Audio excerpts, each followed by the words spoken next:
তো বন্ধুরা, আমার রান্নাঘরে কিছু না থাকার কারণে আমি যখন রান্নাটা করি তো ঘরের কাউকে বুঝতে না দিয়েই আমি কিভাবে রান্নাটা সেরে নিই, যে যাতে ঘরে কেউই টের না পায় যে আমার রান্নাঘরে কিছু নেই। তো চলো আজকে সেটাই তোমাদের সাথে শেয়ার করব। Welcome back to my channel Chumki লাইফস্টাইলে সকলকে জানাই অনেক ভালোবাসা ও শুভেচ্ছা। তো দেখো, আমি আজকে রান্না করব পেঁয়াজ ছাড়া ডিমের তরকারি। তো দেখো, আমি প্রথমেই দেখতে পেয়েছো যে আমি কড়াইতে তেল দিয়ে ওটার উপরে একটু জিরা ফোড়ন দিয়ে নিয়েছি, জিরা। আর এখন জিরাগুলো দেওয়ার পরে আমি পেঁয়াজ দিইনি, আমি টমেটোগুলো দিয়ে দিয়েছি। তো টমেটোটা হয়ে গেলে আমি আর কি এই যে টমেটোর উপরে দেখো আদা রসুন হলুদ মরিচ হলুদ মরিচ জিরার গুঁড়া সমস্ত কিছু দিয়ে ভালো করে কষিয়ে নিব। আর আমাদের গৃহিণীদের সত্যি রান্নাঘরে কিছু না থাকলে নিজেরাই কিভাবে গুছিয়ে গাছিয়ে রান্না করব সেটা আমাদের সকলেরই জানা আছে।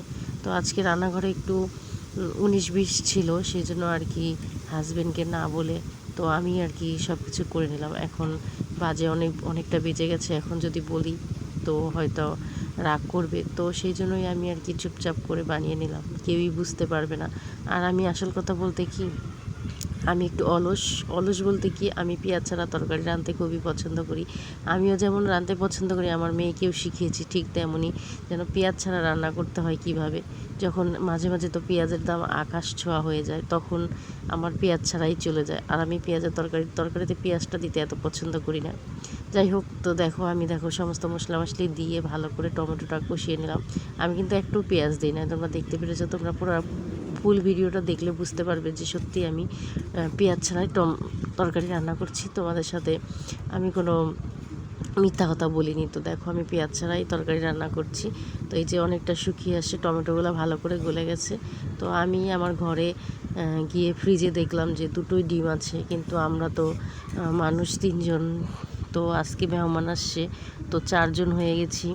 তো এখন দুটো ডিম দিয়ে আমি কিভাবে 4 জন খাবো। তো চিন্তা করলাম ঠিক আছে, তো আমি ডিম দুটো একটু শুকনো মরিচের গুঁড়া, পেঁয়াজ, যেহেতু পেঁয়াজ ঘরে নাই কি করব, সেই জন্য শুকনো মরিচের গুঁড়া, হলুদের গুঁড়া আর একটু লবণের গুঁড়া দিয়ে ভালো করে ডিম ফেটে নিয়ে আমি ডিমটা ভালো করে ভেজে তারপরে ছোট ছোট টুকরা করে নিয়েছি। তো দেখতে পারবে সেই টুকরাগুলো ডিমের মধ্যে দিয়ে দিব। তো এই যে দেখো, আমি ভালো করে কষিয়ে নিচ্ছি। তো যতক্ষণ কষানো না হবে ভালো মতো, ততক্ষণ আমি এইভাবে কষিয়েই নিব। তো কালারটাও কিন্তু সুন্দর আসছে। আর যেহেতু এখন দেশি টমেটোর, এই যে তোমাদের বললাম যে দেখো ডিম, তো এই যে আমি ডিমগুলো ভেজে এইভাবে তুলে রেখেছি। আর এই যে দেখো মশলাটা কষাচ্ছি। তো এখন জল দিয়ে দিব, জল দিয়ে কিছুক্ষণ ফুটিয়ে নিয়ে পরে ডিমগুলো দিয়ে দিব। তো তোমাদের যদি আমার রেসিপিটা ভালো লেগে থাকে তো অবশ্যই লাইক কমেন্ট শেয়ার ও সাবস্ক্রাইব করে আমার পাশে থাকবে। তো দেখো, এই যে আমি টমেটোতে কষানো হয়ে গেছে। এখন এই যে তরকারির জল দিয়েছি, যে ওটা যে ফুটে গেছে। তো এখন আমি দেখো আস্তে আস্তে সব ডিমগুলো দিয়ে দিব। তো এই যে দেখো, আমি ডিমগুলো দিয়ে দিচ্ছি। তো সমস্ত ডিমগুলো দিয়ে সুন্দর করে উপরে ধনেপাতা ছিটিয়ে একটা সুন্দর কালার আসবে তরকারি। তো সত্যি দেখতে বলতে, এই যে আমি দেখো ডিমগুলা, তো এই যে দেখো আমি ছোটো ছোটো করে নিয়েছি, বলেছি যে তোমাদের। তো এই যে সব ছোটো ছোটো টুকরাগুলো ডিমের দিয়ে দিলাম। তো এই যে ভালো করে ডিমের টুকরাগুলো একদম দিয়ে ভালো করে একটু বলক দিয়ে তারপরে এটার উপরে ধনেপাতা দিয়ে দেবো সুন্দর করে।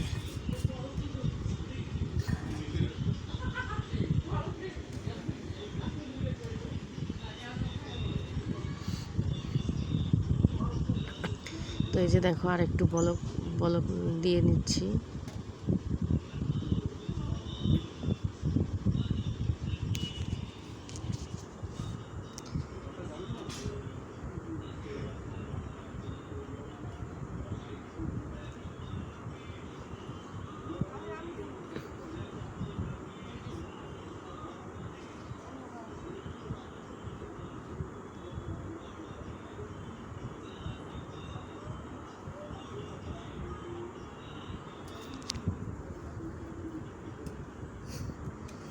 তো এই যে আমার ফাইনালি হয়ে গেছে, এখন আমি ধনেপাতা দিয়ে পরে নামিয়ে নিব তরকারিটা।